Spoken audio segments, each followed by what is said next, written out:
ఆయన అన్నాడు, ఎందుకురా యుద్ధం యుద్ధం యుద్ధం అని వెర్రెక్కిపోతున్నావు? ధర్మరాజు మహానుభావుడు రా, నీకు అన్నగారు రా. ఆ ధర్మరాజు గారి దగ్గరికి వెళ్ళి నువ్వు వంగి ఆయన పాదములకు నమస్కారం చేస్తే నువ్వు చేసిన తప్పులన్నీ మర్చిపోతాడు. రెండుల చేతులతో నిన్ను ఎత్తి పట్టుకుని గాఢంగా కౌగలించుకుంటాడు.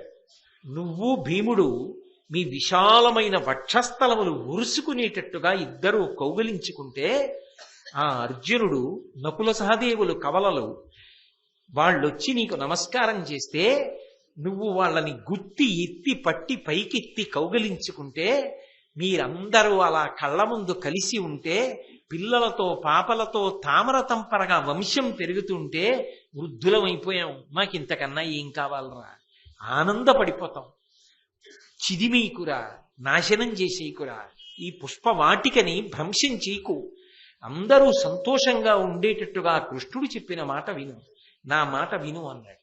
అంత తేలికగా వింటే భారతం ఇన్ని పర్వాలు ఎందుకు వస్తాయి? మూర్ఖుడు మూర్ఖుడే, నేను యుద్ధం మాననే మానను అన్నాడు.